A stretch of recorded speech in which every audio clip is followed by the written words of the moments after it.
আনুষ্ঠানিক অভিযোগ হয়েছে এবং আমরা একটু আগেই জেনেছি যে এই অভিযোগ আমল নেওয়ার প্রশ্নে আগামী 26শে সেপ্টেম্বর আন্তর্জাতিক অপরাধ ট্রাইব্যুনাল 26শে ডিসেম্বর আন্তর্জাতিক অপরাধ ট্রাইব্যুনাল আদেশ দেবেন। আপনার প্রতিক্রিয়াটা আমরা শুনতে চাই। আপনারা তো প্রশ্ন করবেন, আমি একটা প্রশ্ন জবাব পাচ্ছি না। সেটা হচ্ছে ৭১-এর পরে ৩০ বছর পর্যন্ত কোনোদিন আমাদেরকে যুদ্ধবিরতি বলেনি। যুদ্ধবিরতি তো ছিল, শেখ মুজিব সাহেব নিজেই এই ইস্যুর মীমাংসা করে দিয়ে গেছেন। পাকিস্তান সেনাবাহিনীর ১৯৫ জন সেনা কর্মকর্তাকে তিনি যুদ্ধবিরোধী সাব্যস্ত করেছেন, তালিকাভুক্ত করেছেন। ওই তালিকায় কোনো সিভিলিয়ানের নাম ছিল না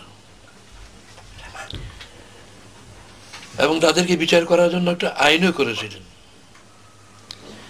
সে আইনটা দিয়ে এখন আমাদের বিচার করার চেষ্টা চলছে। তালিকা করলেন, বিচার করার জন্য আইন করলেন, কিন্তু সিমলায় গিয়ে ভুট্টোর সঙ্গে বৈঠক করে ওদেরকে মাফ করে বিদায় করে দিলেন, মাফ করে দিলেন। এরপরে যাদেরকে তিনি তাদের সহযোগী মনে করেছেন তাদেরকে নাম দিয়েছেন কোলাবোরেটর, সহযোগী। তাদের জন্য আইন করলেন, সে আইনে লাখখানেক লোককে গ্রেফতার করলেন, কিছু লোককে বিচার করলেন। তারপর দেখে যে কোনো সাক্ষী প্রমাণ পাওয়া যায় না, তখন জেনারেল অ্যামনেস্টি, সাধারণ ক্ষমা ঘোষণা করে সবাইকে মাফ করে দিলেন। তো উনি তো এটা মীমাংসা করে দিয়ে গেলেন, যুদ্ধবিরতি ইস্যুটার মীমাংসা করে দিয়ে গেলেন। এখন ৩০ বছর পর, এখন ৪০ বছর হয়ে গেল, ৪০ বছর পর এই ইস্যুটাকে আবার খাড়া করা হলো কেন?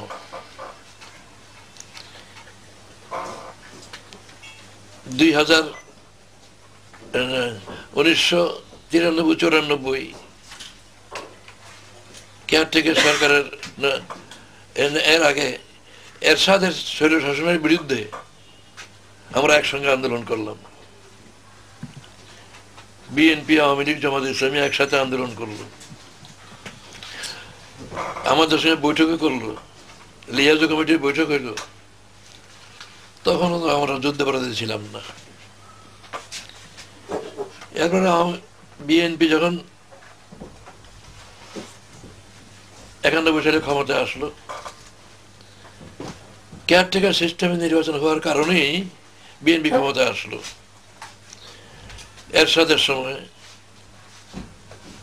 যদি এরশাদের আন্ডারে ইলেকশন হতো তো এরশাদই ক্ষমতায় আসতো। তো এই সিস্টেমটাকে, কেয়ারটেকার সিস্টেমটাকে শাসনতন্ত্রের অন্তর্ভুক্ত করার জন্য আমরা দাবি জানালাম। বিএনপি গভর্নমেন্ট এটা করতে রাজি হলো না।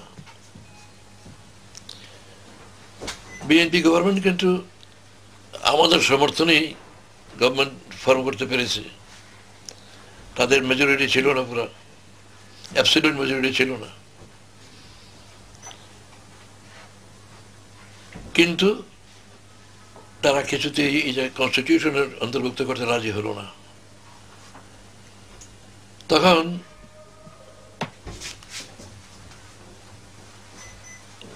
মাগুরা জেলার মোহাম্মদপুরের আওয়ামী লীগের একটা আসন উপনির্বাচনে বিএনপি এটা দখল করলো, আওয়ামী লীগকে পাশ করতে দিল না।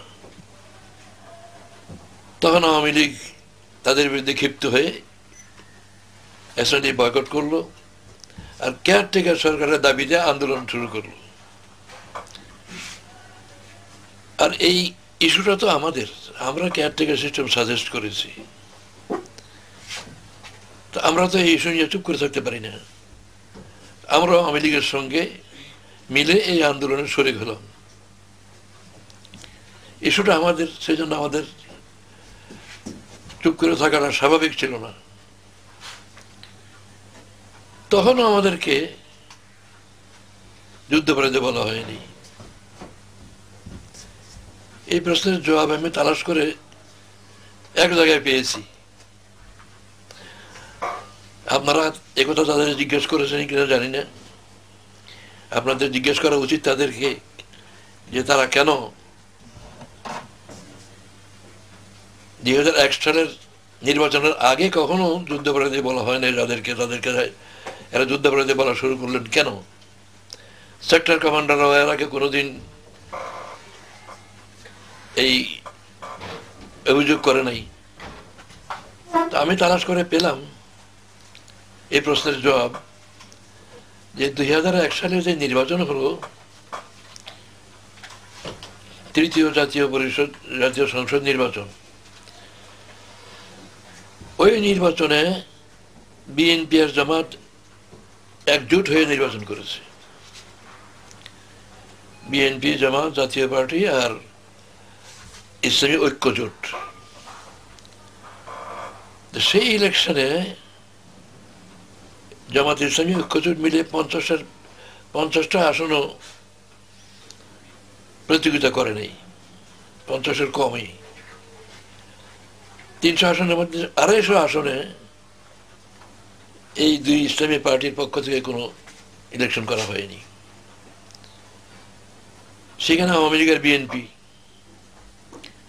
তো ওইসব আসনে যে ইসলামী ভোটগুলো ছিল, আমাদের সমর্থক ছিল যারা, তাদের ভোটগুলি সব বিএনপি পেয়েছে। টোটালি দেখা গেল যে ভোট আওয়ামী লীগ বিএনপি সমান সমান, 40%।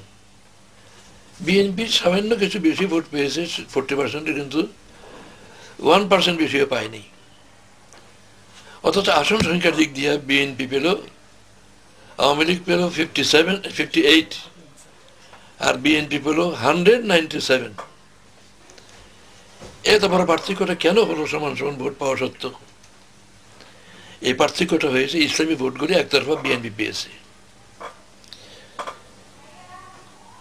এরপরে আরো ঘটনা হয়েছে যে বিএনপি আর জামাত একত্র হলেই আওয়ামী লীগ ফেল করে। যেমন চট্টগ্রাম মেয়র ইলেকশন হলো, জামাতের ক্যান্ডিডেট ছিল, বেগম জিয়া রিকোয়েস্ট করার কারণে জামাত ইসলামী উইথড্র করলো, আর 1,10,000 ভোট বেশি পেয়ে বিএনপির ক্যান্ডিডেট পাস করলো।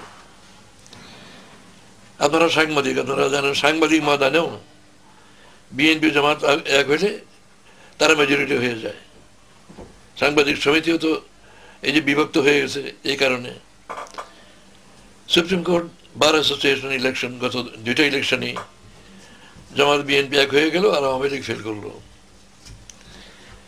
এরকম ভাবে বার অ্যাসোসিয়েশন গুলোতে, তারপরে ইউনিভার্সিটি শিক্ষক সমিতির নির্বাচনে, তা আওয়ামী লীগ হিসাব করে দেখলো যে বিএনপি আর জামাত এক হইলেই তারা পাশ করতে পারে না। সেই জন্য জামাতকে রাজনীতি থেকে উৎখাত করতে হবে, যাতে জামাত বিএনপির সঙ্গে যোগ দিয়ে তাদের বিরুদ্ধে দাঁড়াতে না পারে।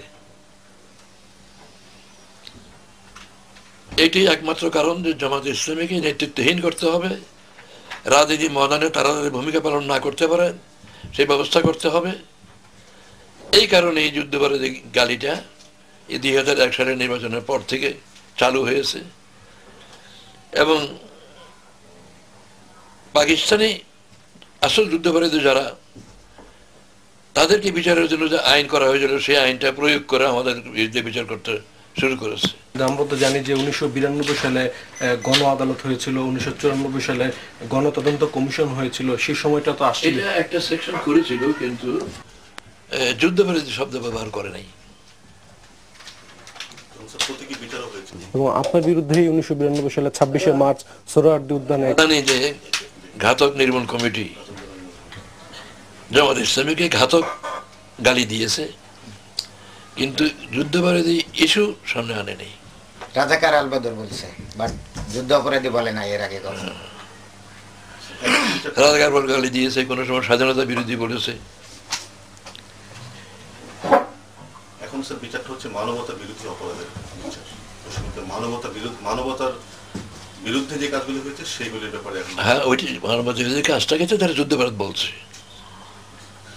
এখন দুইটা পরিভাষা তারা ব্যবহার করছে, আর ওই আইনেই বিচার করছে যেটা যুদ্ধাপরাধীদের জন্য করা হয়েছিল।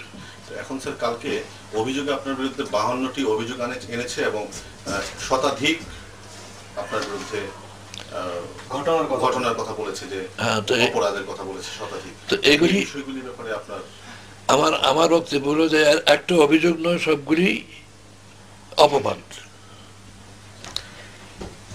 মানে এলিগেশন। তো তারা এলিগেশন দিয়েছে, আমি কোর্টেও বলবো, আমাকে তো কোর্টে হাজির হইতে হবে। আমি বলবো যে একটাও প্রমাণ করুক, আমি চ্যালেঞ্জ দিচ্ছি, একটাও প্রমাণ করতে পারবে না ইনশাআল্লাহ। তাই শুধু শুধু অভিযোগ, একটা অভিযোগের নামে অপবাদ দেওয়া যেতে পারে, প্রমাণ না করতে পারলে এটার কি হবে? আমি নিশ্চিত প্রমাণ করতে পারবো না একটাও। তারা বলেছেন যে 25শে মার্চ 1971 সালে যে সার্চলাইট একটা অপারেশন হয়েছিল, অপারেশন সার্চলাইট, এর ঠিক 4 দিন পরে আপনি এবং আপনার নেতৃত্বে কয়েকজন গিয়ে টিকা খানের সাথে বৈঠক করেছেন। 4 এপ্রিল গিয়ে আমার নেতৃত্বে না, নুরুল আমিন সাহেবের নেতৃত্বে, নিজাম ইসলাম পার্টি, মুসলিম লীগ, আমরা ওনার সঙ্গে দেখা করে বললাম যে এই যে 25শে মার্চে যে আচরণ করা হয়েছে, পাবলিককে মারা হয়েছে, এইটা করলে তো জনগণ সমর্থন আপনারা পাবেন না, এটা কেন করলেন? তিনি বললেন যে যে বিদ্রোহ হয়েছে, এই বিদ্রোহ দমন করার জন্য এটা করা ছাড়া আমাদের উপায় ছিল না। মানে নয়া বাজার পুরাটাই পুড়িয়ে দিয়েছে, ওই যে কাঠের দোকানগুলো ছিল, এখন কি কাঠের দোকান আছে কিনা আমি জানি না, সেগুলি সব পুড়িয়ে দিয়েছে। তারপরে সেল নিক্ষেপ করেছে, আমার বাড়িতেও সেল এসে পড়ছে। তো উনি বললেন না, আর হবে না, এই বিদ্রোহ দমন করার জন্য এটা করতে বাধ্য হয়েছি। তো আমরা বললাম যে দেখেন, সেনাবাহিনী ময়দানে নামলে বাড়াবাড়ি তারা করে, দেশের সেনাবাহিনী দেশের জনগণের সঙ্গে বাড়াবাড়ি করে। তো বাড়াবাড়ি করলে জনগণ প্রতিকারের জন্য কার কাছে যাবে? রাজনীতি দলের কাছেই তো আসবে। তো যেহেতু আওয়ামী লীগের নির্বাচিত প্রতিনিধিরা সব দেশ থেকে চলে গেছে ভারতে, এখন আমাদের কাছে তারা আসে, আমরা তাদেরকে কি করব? আমরা এটুকু সুযোগ চাই যে আমাদেরকে এই সুযোগ দেন, আমাদের কাছে যদি কোনো কমপ্লেন আসে তাহলে যেন সেই কমপ্লেন আপনাদের কাছে পেশ করতে পারি এবং প্রতিকার করা সম্ভব হয়। তো ব্রিগেডিয়ার রাও ফরমান আলী খান উনি বসতেন গভর্নর হাউসে, যদিও ঠিক এখন গভর্নর ছিলেন এবং চিফ মার্শাল অ্যাডমিনিস্ট্রেটর ছিলেন, ইনি বসতেন ক্যান্টনমেন্টে। আমরা সেখানেই দেখা করেছি তার সঙ্গে। তখন সঙ্গে সঙ্গে তিনি ফরমান আলী হুকুম দিলেন যে জরুরি টেলিফোন সব দিয়ে দেন, যাতে তারা আমাদের সঙ্গে যোগাযোগ করতে পারে এবং কমপ্লেন করতে পারে। এবং এইটার জন্যই শান্তি কমিটি করা হয়েছিল, শান্তি কমিটির কাজ এইটাই ছিল। এবং আমি তো অনেক লোককে সেভ করেছি, তাদেরকে বিপদ থেকে উদ্ধার করেছি। একজন এখনো বেঁচে আছেন, সাইফুদ্দিন মারা গেছে। ও কবে? ও আমি দুপুরে খাচ্ছি, তার ওয়াইফ এসে বারান্দায় কান্নাকাটা করছে। কি ব্যাপার? বলে যে ওনাকে ধরে নিয়ে গেছে। তো ধরে নিয়ে গেছে, তা আমি পার্টিকুলার্স নিলাম। তো রাও ফরমানি আমাকে বলছিলেন যে সার্কিট হাউসে ব্রিগেডিয়ার কাসেম বসে, কোনো কমপ্লেন হলে ওনার কাছে আগে বলবেন। আমি ওনাকে ফোন করলাম। এরপরে দুদিন পরে ওই লোকের নাম সূর্য মিয়া, ডাক নাম ছিল সূর্য মিয়া, উনি আমার বাড়ি এসে পৌঁছলেন। আমি আপনি কেমন করে আসলেন, কোথেকে আসলেন? বলে যে সার্কিট হাউসের ওখানে আর্মির গাড়িতে আমাকে নিয়ে আসছে এবং লাথি দিয়ে আমাকে গাড়ির থেকে ফেলে দিয়েছে। এই কথা বলে যে গোলাম আজম নাকি কে সুপারিশ করছে তোর পক্ষে, তো যা, এই বলে গাড়ি থেকে লাঠি দিয়ে আমাকে ফেলে দিল। আমি সেন্সলেস হয়ে গেলাম। তারপর যখন নাকি সেন্স ফিরেছে, তারপরে একটা রিক্সা দেখে আমি ডাকলাম, এই রিক্সাতে জন্য আপনার বাড়িতে আসছি। এইভাবে মানুষের যেটুকু সম্ভব খেদমত করেছি। যারা অন্যান্য পার্টির লোক ছিল, মুসলিম লীগ ছিল, ডেমোক্রেটিক পার্টি ছিল, নিজাম ইসলাম পার্টি ছিল, আমি এরকম অভিযোগ পেয়েছি যে তারা এরকম কমপ্লেন করে কিছু কামাইও করেছে, খেদমত করেছে, কিন্তু টাকা পয়সা কামাই করেছে। তো এই কাম তো আর আমি করতে পারিনি। তো এইভাবে আমরা তো আর কিছুই করতে পারিনি। আর্মির সঙ্গে সহযোগিতা করার সুযোগ কি? সহযোগিতার কোনো, আর্মির কাজ হচ্ছে আর্ম দিয়ে কাজ করা, আমরা কি সহযোগিতা করব? তারপরে তাদের বিরোধিতা করা, বিরুদ্ধে কোনো কথা বললো পত্রিকায় তো আসে না। এই 25শে মার্চের 2 দিন পরে বোধ হয় কেরানীগঞ্জ এরকম হত্যা করা হলো, না আর কয়েকদিন পরে, মানে ঠিক এখানে আমার দেখা করার পরের দিনই আমি শুনলাম যে আমাদের লোক মারা পড়ছে এই কেরানীগঞ্জে। আমি টেলিফোন করে টিকা খানকে বললাম, আপনি বলছেন যে আর এরকম হবে না, এই যে এই কেরানীগঞ্জে হলো, বলে যে আমাদের কাছে কমপ্লেন এসেছে যে ঢাকার থেকে পালাইয়া এরা যারা আমাদের এই বিদ্রোহী, তারা কেরানীগঞ্জ নিয়ে আশ্রয় নিয়েছে, সেই জন্য আমরা এটা করেছি। আবার তো করলেন, কিন্তু মূল্য তো সাধারণ লোক, যাদের বিরুদ্ধে আপনাদের অভিযোগ তারা তো সেখান থেকে পালাই গেছে, চলে গেছে ইন্ডিয়া। এই সাধারণ লোক মূল্য। তো এইভাবে যতটা সম্ভব প্রতিকার করার চেষ্টা হয়েছে। এই পাকিস্তানের স্বাধীনতা দিবস ছিল 14ই আগস্ট। 14ই আগস্টে কার্জন হলে নুরুল আমিন সাহেবের নেতৃত্বে, সভাপতিত্বে এই জনসভা হলো। সেই জনসভায় আমার আগে 2-1টা বক্তৃতা হয়েছে। আমার বক্তৃতা থেকে আমি এই অভিযোগ বললাম যে এই আর্মি যে সমস্ত কাজ করছে, এই কাজের দ্বারা জনগণ পাকিস্তান বিরোধী হয়ে যাচ্ছে। তারা পাকিস্তান এক রাখার জন্য কাজ করছে বলে দাবি করে, অথচ পাকিস্তান ভাঙছে তাদের কাজে। পাকিস্তান টিকবার কোনো আমি সম্ভাবনা দেখি না। আমার বক্তৃতার পরে যারা বক্তৃতা করছে তাদের এই লাইনেই বক্তৃতা করতে হয়েছে, কিন্তু এইসব তো কোনোটাই পত্রিকা আসে নেই। তখন তো পত্রিকা সেন্সর্ড হতো। তখন তো আপনাদের পত্রিকা ছিল তো সংগ্রাম, পত্রিকা তো সেন্সর্ড হতো। পত্রিকা তো ক্ষমতা ছিল না যে স্বাধীনভাবে ছাপায়। সেন্সর করে যা দিত তাই ছাপতে পারত। বাইতুল মোকাররমে মিটিং করে আমি তাদের এই সমস্ত বিরুদ্ধে অভিযোগ করেছি, কোনোটাই পত্রিকা আসেনি।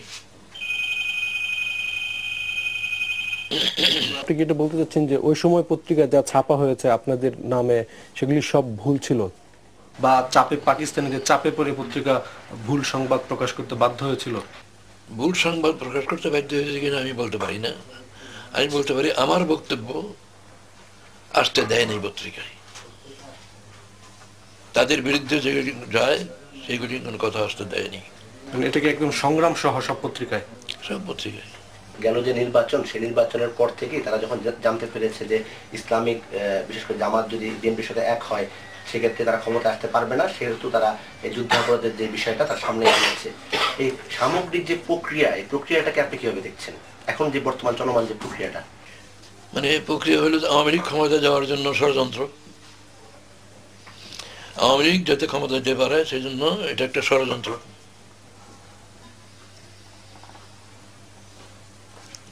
আওয়ামী লীগের বিকল্প দল যাতে বিজয়ী হইতে না পারে তার জন্য এটা ষড়যন্ত্র। যে উদ্দেশ্যে তারা কেয়ারটেকার সিস্টেম উঠেই দিল, সেই উদ্দেশ্যে এইগুলি সব করছে। মুক্তিযুদ্ধের 9 মাসে আপনার ভূমিকাটা কি ছিল, এটা যদি একটু আমাদের ক্লিয়ার করুন। জনগণের যুদ্ধ সেবা করা সম্ভব হয়েছে, করেছি। বিশ্রাম নিতে পারেনি, লোক এসে বাড়ি ভর্তি। মানে একটু হার্টে প্রবলেম দেখা দিল, ডাক্তার বললো যে আপনার বয়স 40 পার হয়ে গেছে, এই সময় আপনি দুপুরে খাওয়ার পরে অন্তত 1 ঘন্টা শুয়ে থাকবেন, যদি ঘুমায় যে সময় নামা পান শুয়ে থাকবেন। তো শুইবার সময় পাচ্ছে না। স্যার, কালকে অভিযোগে তারা এটা বলেছেন যে শান্তি কমিটি গঠনের পর আপনারা রাজাকার বাহিনী, আল বদর বাহিনী, আল শামস বাহিনী এগুলি গঠন করে। না, এগুলি শান্তি বাহিনী গঠন করে নেই, এগুলি গঠন করেছে সরকার। এখন যেমন পুলিশের সহকারী আছেন আনসার, এই আনসার হিসেবে পুলিশের সহকারী হিসেবে তারা এই বাহিনীগুলি গঠন করেছে। এখন ইউএনও যাদেরকে বলে, তখন তাদের নাম ছিল সার্কেল অফিসার। এই সার্কেল অফিসারদের মাধ্যমে ইউনিয়ন বোর্ডের চেয়ারম্যানদের মাধ্যমে ভোট ঢোল পিটে লোক রিক্রুট করেছে। সব রকম লোক গিয়েছে, কিছু পয়সা পাবে, বেকার লোক, বেকার যুবকরা সবাই গিয়েছে। এবং এত পুলিশ পাবে কোথায়? প্রতি পুল, প্রতিটা পুলে পাহারা। কারণ মুক্তিযোদ্ধারা এসে পুল উড়াই দিলে পরে এই গ্রামটা জ্বালিয়ে দেওয়া যায় আর্মি। সেই জন্য তারা পুল পাহারা দেওয়ার জন্য রাজাকার ব্যবহার করেছে, এই রেডিও টেলিভিশন পাহারা দেওয়ার জন্য। এত পুলিশ পাবে কোথায়? এই জন্য পুলিশের সহকারী হিসাবে এই ফোর্সটা তারা গঠন করেছিল। বর্তমানে যেমন আনসার পুলিশের সহযোগী, এইরকম একটা ফোর্স হিসেবে তারা এটা করেছে।